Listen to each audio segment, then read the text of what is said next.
All right. Hello, everyone. Sorry, it's been a rough little while. Back to work. But I've been wanting to do this video for a long time. I might break it up into a few different sections because there's lots to go on here. So this is a head from Beta 2 Hyundai motor. Found in the Tiburons, Elantras, or maybe an Accent. This was back when forums was a thing. I was part of a few. And the big debate is a few people did it. Not too many people show how. This is a 4G63 Mitsubishi turbo manifold.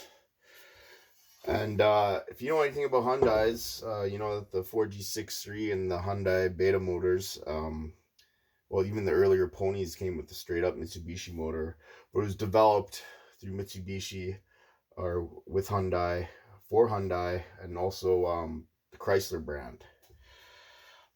So what we're going to do here, like I said, I might break this up into different videos because there's a lot to digest. But the end goal of it is to port match. As you can see,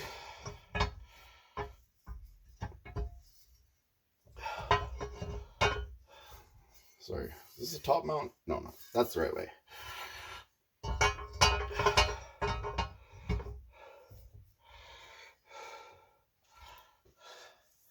This is very close.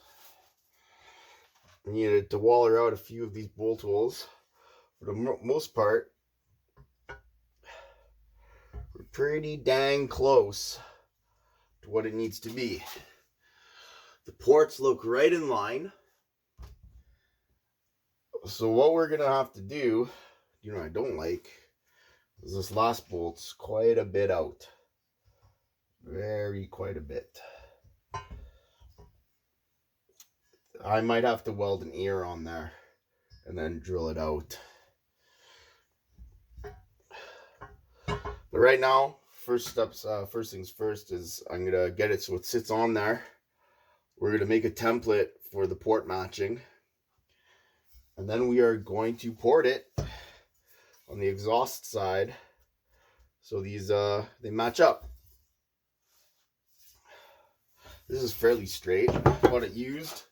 Looks like there is a little bit of a morph to it, or a waller to it, like this. We'll get that planed eventually. Maybe we'll plane this, at least clean it up. So it's woods here, because if you're unfamiliar, I have the cams in. I'm going to be taking the cams out, but as it sits now, these valves are open, and they will get bent if you lean it down there. The exhausts are open here, but that's fine because we got the big dish. And so I'm going to place that on the wood as I take the cams out. And if you ever watch videos, they always tell you that there's a certain order, otherwise you might break your cams. So like I showed you with the valves on a 4-cylinder, it'll always be two open. So if I rotated these, it would be either the exhausts are open here and the intakes are open here.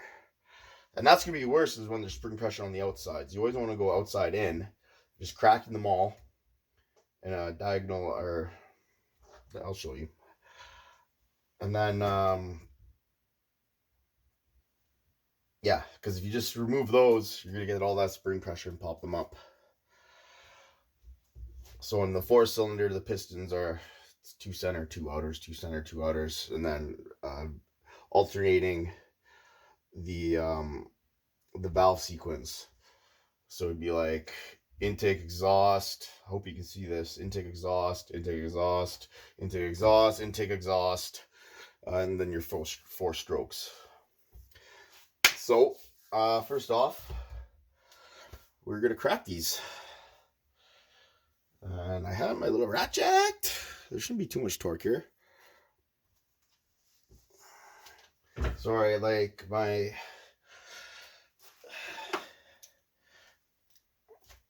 I try to keep everything clean, but it's just chaos. And like if you see the pictures of my garage, it's unreal the snow we got here.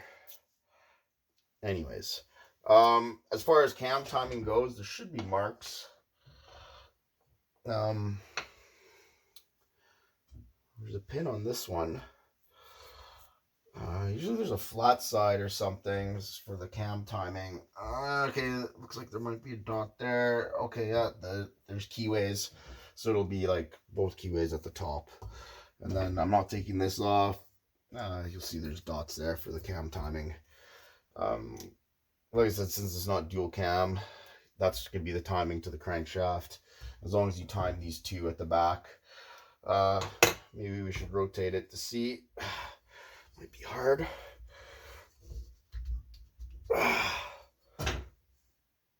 No, keyway's gotta go this way.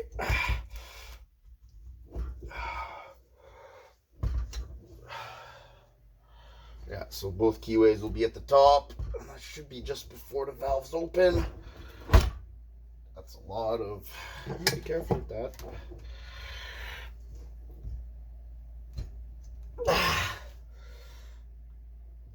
Yeah, so that's basically that.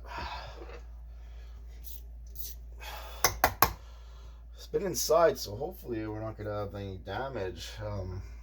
It's had a severe oiling issue. The crank, it suffered from crank walk. So if you don't know what that is, that's when the crankshaft will move back and forth. And it wore a hole actually in my oil pump, which runs off the crank, and it was spraying oil like crazy. I've had this car for a long time. This was a pretty fast car back in the day. Still is fast, but there shouldn't be too much torque here. Typically these cam, they're only like 25 foot-pounds or something. But we'll have to inspect the cam journals. I was contemplating just getting an engine, brand new engine. Prices have gone ridiculous right now. For a freaking Hyundai motor, I think the person going $1,000. Are you kidding me? You should get these a dime a dozen for fucking $350, 400 Canadian dollars. As you can see, it's not. So we're just cracking all these. Sorry, you should be going opposites, but to be honest, it's not that critical. Torquing down will be a little bit more critical. But we'll see, maybe this cam will just blow up. Sorry, I'm not sure if I was illustrating that. Technically, it would be like this one, then opposite side. Go down, this one. Sorry.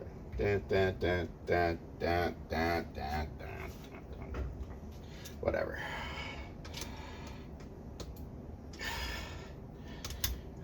So you can already see, you'll feel the ones that have a little bit of pressure from being on the cams, or the lobes being on full lift.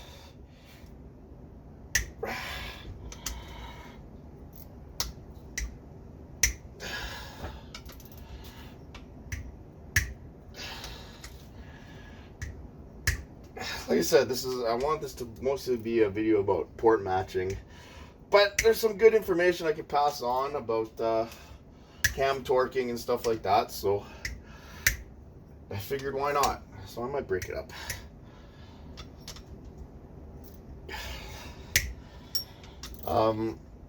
Also, if you're in the Hyundai know, there is something about using two exhaust cams to get higher lift and more duration.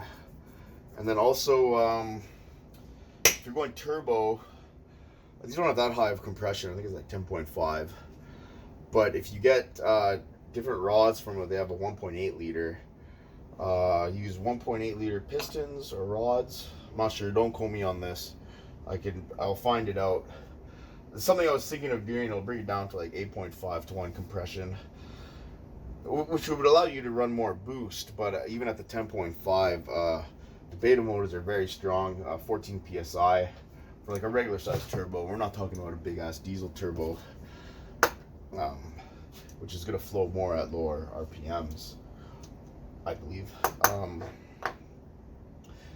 But yeah, you can change the pistons around to get the lower compression, or you can get the head gasket spacers, I believe. It's not so much a spacer, it's a little bit thicker of a head gasket. But in the end, it's an iron block, so I'm not too worried about that. But it didn't overheat, but we might have to get the faces surfaced or planed out. So anyways, we'll get to her. You just want to keep going. Just do a few turns at a time, and you'll start seeing which caps are the ones that hold tension. You can see where the cam lobes are. Most of the exhaust, this is just before it's giving pressure. This is off, and this is off. So I already felt that inside the cams, or the lobes with the bolts.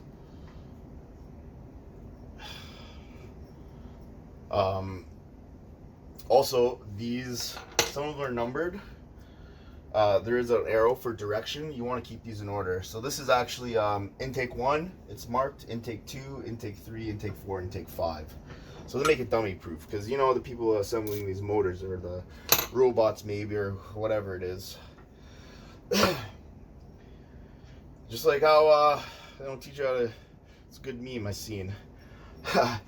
So the owner's manuals used to teach you how to change a tire. Now they're teaching you not to drink the battery acid. So says a lot. And then normally you give these a little tap,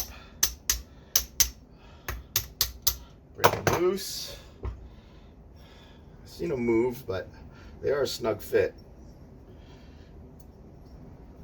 So we're gonna take all these out. Just pull out. I haven't found a place for these cams yet. I got some cabinets over there. Sorry, just always got to check my camera, because sometimes I end up recording and all I go to edit and there's no video. So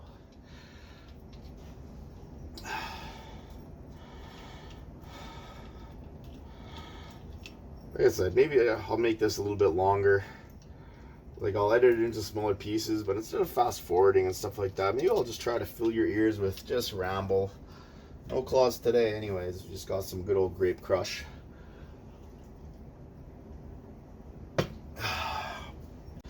We're just gonna do all this at the same time. Like I said, just the same as that. You can see lobes are up. The intake is just coming down, so there's not a lot of spring pressure, and these are just coming down. So, but like I said, you can follow the procedure. Torquing procedure is definitely important.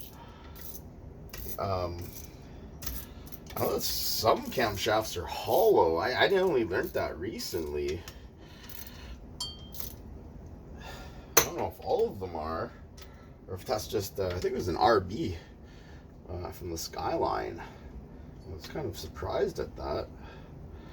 But hey, I never looked into the cam design so much. And yeah, I'm ignoring my advice, but like I said, if you know where the cams are,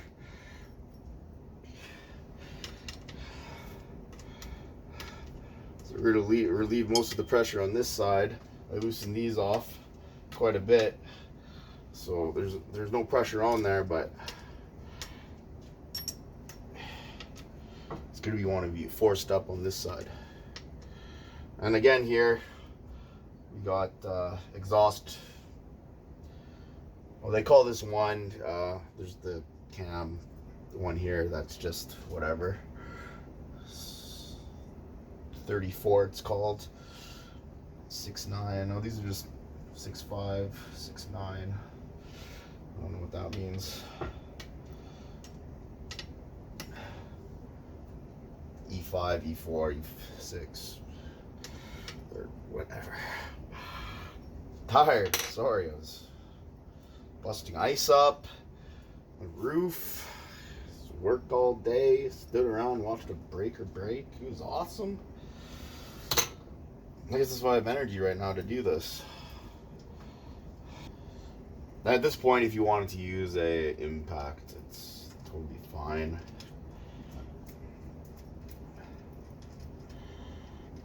This is where I keep some of my more fancy my first ECMs. Here's my Mega Squirt 3 with MS3X box. This thing ran like a champ. I got my Innovate wideband.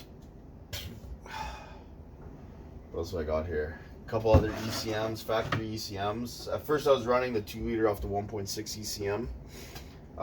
If you got, what did they call it? It was just a fuel fucking, sorry. It was just a fuel computer adjuster. What do you call those? Sorry, it's escaping me right now.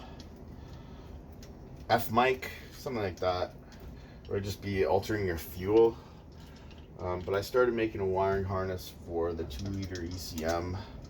There's just a few connections. You just gotta switch around for the cam sensors and crank, but my hammer's upstairs. I shouldn't need it, so I'm just gonna improvise.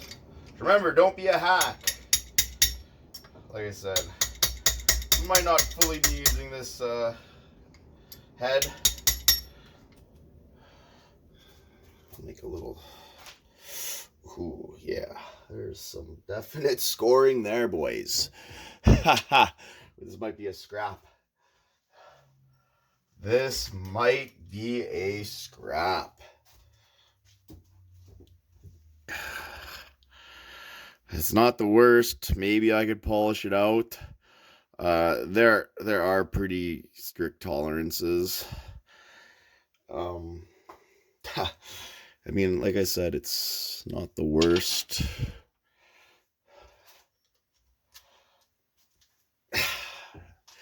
Dang nabbit!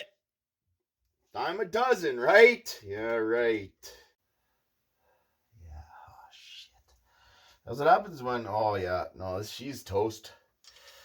She is toast. I don't even know if I want to do this now. I'll give you a closer look right away.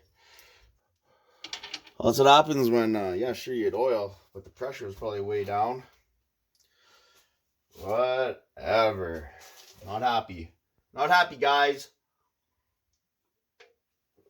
Of course, that's how my day's been going. Get you a closer look here. So these are our cams. This is going to be the exhaust. And a good way to see it is just by feeling. You can see it. There's some serious grooves on this one. So we'll take these out. Those cam lobes are going to be messed totally on that side. Totally messed up. We'll see. We'll take it out and we'll get you in for another closer look. I don't know if I want to do this twice. I might scrap this video. Just do it as a cam disassembly. So I'll give you guys a closer look.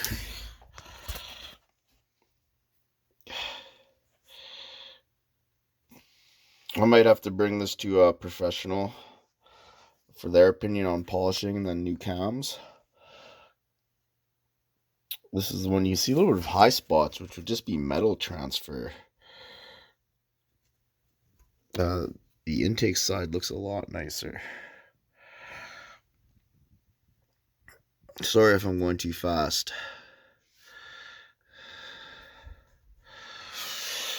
But, so, there we go. Anyways, and now, we'll take the head bolts out. Me and this motor have been through a lot. I remember taking this apart, 2 a.m., blown head gasket. Had to get it done by the next day. Just giving her. Look at that. One stuck valve. Wonder if that was the broken one. There we go. I noticed there was some corrosion on those lifters. See those score marks right there? So that's a lifter that wasn't releasing. Notice how these all turn. That one's seized in there good. That one's good. So we have another issue there. There's your magnetic cam sensor. That's not a good sign. Yeah, that's metal. Like I said, the main bearings were gone. So what this wear is from is the main bearings getting cycled through and being deposited through the oil holes. Sorry if my camera's a little bit wild, okay? I'm sorry, okay? I'm trying, I just got a lot going on. And sometimes I look and not through my camera. So this is the oil feed holes. So this wear is going to be from it depositing metal into the cam. Not a lack of oiling. It's contaminated oil. And these, same as the cam caps. You want to keep these in an order. These won't be marked. Look at these, aren't hydraulic. So they're solid. Nice. That's mint. That's good. It's good for some high RPM. So I'm just gonna throw these wherever right now. Did you see that? I had those swapped and I swapped them back. I was paying attention. Still, with all these small issues, like, I have to see once that's out if I have to polish it. I gotta check the valve. Like I said, I think someone dropped it, not saying who. I remember yelling at them. Well, that's what you get when you don't get a car guy to help you. But whatever, you get the help you can. And I guess that's why I'm alone all the time. Talking to my friends online. Love you.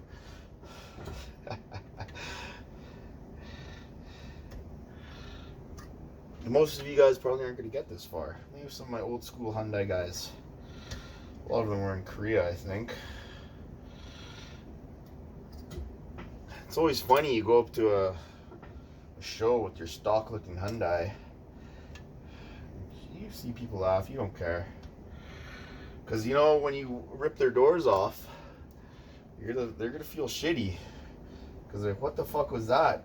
Was it a Hyundai? Accent. Not a Genesis, not a Timber, a freaking accent. Yeah. You're gonna rethink your entire build. Some guy with a junkyard fucking parts rips past you. I said, now that we don't need this board. Now we got a flat surface and we can drop the head down. And it don't matter.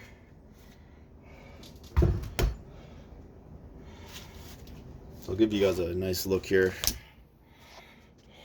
So those are your valve springs. And there are keepers inside there. What you would do is compress this spring, which I can't do by hand. They sell a tool, I got it somewhere. And then these little keepers, it's split in half. And that's two just conical pieces. And then that'll drop this valve springs out and the valves will come out. But I'm not going to do that. I'm not even going to clean this out. I'm going to, see, look at that, making the camera go everywhere. I'm going to end this for part one, I think, guys. All right? I'm going to watch this. We'll see what happens. Like I said, there's a lot of good information. Even if you're not a Hyundai guy, this is cross-platform information. It's applicable to any dual overhead cam, single overhead cam, anything for the valves. We are going to have to try to get this out. But you don't need to see that. And maybe you guys want to see that. To see if it's damaged. Maybe it'll kill you guys if I don't show you this.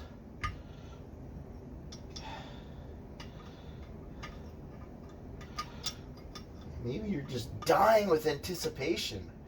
Oh, she's stuck in there good. Yeah. Sorry, your anticipation will have to wait. I hope you guys learned something. Stay tuned for part number 2, where we will start with the process. I'm just rambling on again. So hopefully I can fix all this in editing. But love you guys. See you soon.